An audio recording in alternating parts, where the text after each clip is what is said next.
लोग जानते हैं, कभी सुने होंगे, न्यूज चैनल हो या अखबार हो, कोई भी मामला में आपने सुने होंगे कि दिल्ली में केजरीवाल और मोदी में मोदी में पूरे कंपटीशन चलता है। सबसे प्रॉब्लम ये है, जानते क्या है?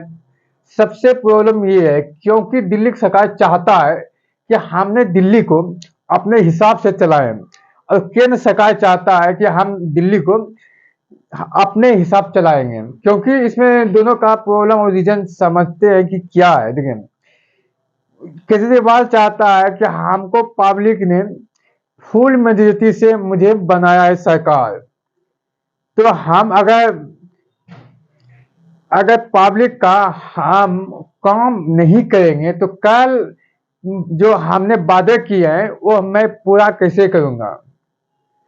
इसमें प्रॉब्लम ये आता है, अगर केजरीवाल बोलता है कि अगर कोई अधिकारी को, आईएएस रैंक का अधिकारी को, कि सर आप ये काम मेरा कर दें, तो आईएएस जो बड़े अधिकारी होता है उसने मना कर देता है। इसलिए मना करता है, आईएएस जानता है कि वहां के जो इसके केजरीवाल के पास पावर ये नहीं है कि कोई, चाहे दिल्ली का जो अधिकारी बड़े हो, जैसे आईएएस रैंक का हो, निकाल नहीं सकता, नहीं ट्रांसफर कर सकता, इसके अधिकार में नहीं है और इसके पावर में नहीं है कि वो निकाल सकता।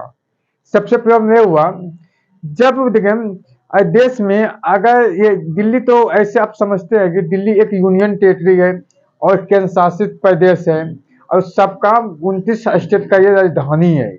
तो दिल्ली में चाहे ऐसे कोई भी मामला हो, जैसे देखिए, चाहे राष्ट्र नेशनल संबंध हो, चाहे संचार की बात हो या सुरक्षा बात, दिल्ली तो अपने कैपिटल है।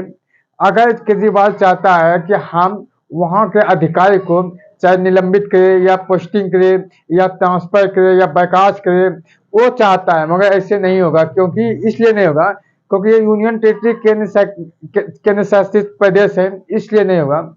क्योंकि मोदी सरकार का कहना ये है, अगर मैं केजरीवाल को अगर सब पावर दे दिया, कल हमारे देश के कोई, चाहे बाइडेन आ जाए, मतलब विदेश से कोई ऐसे आ जाए, अगर उसकी सुरक्षा में चूक हो जाए तो यहाँ सरकार की क्या रिस्पॉन्सिबिलिटी रहेगा। जैसे आपने सुना होगा, जब मोदी सरकार जब पंजाब आ रहा था उसमें कितना चूक रहता है। ये चीज समझ के उसने सोचा, अगर हम किसी स्टेट को हाई पावर नहीं दे सकते हैं, क्योंकि कोई राज्य का मुख्यमंत्री चाहे कि हमको पावर हर चीज का मिले, मगर नहीं दे सकता। इसलिए नहीं देगा क्योंकि जो केंद्र में बैठा है ना, वो समझता है अगर कोई विदेश से आया, अगर उसके में सुरक्षा में चूक हो जाए तो उस पर सरकार की रिस्पॉन्सिबिलिटी क्या होगा।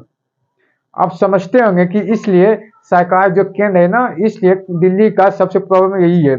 दिल्ली के सरकार चाहता है कि मुझे अधिकारी को पोस्टिंग या ट्रांसफर, निलंबित कुछ भी करना हो तो मेरे पावर होना चाहिए, मगर उसके पावर नहीं है। क्योंकि अगर अधिकारी जो भी है सचिवालय में बैठा है तो उसके लिए पहले परमिशन डायरेक्ट कोई भी अधिकारी को निकाल नहीं सकता, क्योंकि वहां का जो राज्यपाल है उसको उसको सलाह पे निकाल सकता है या सचिवालय के सलाह पर निकाल सकता है। सबसे प्रॉब्लम यही था दिल्ली में।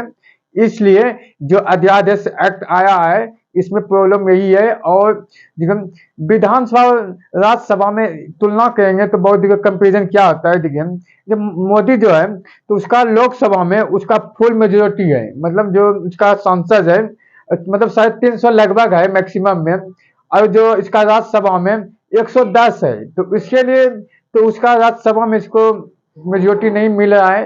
यही सब प्रॉब्लम, इसलिए अध्यादेश को पार के, तो अध्यादेश चलता है उस समय लाता है कि जिस समय, देखिए, हमारे देश में अगर जो भी सांसद चलता है 3 समय चलता है। पहला चलता है बजट में, दूसरा करता है मानसून में, तीसरा जो कि विंटर बोलते हैं। 3 समय बजट संसद में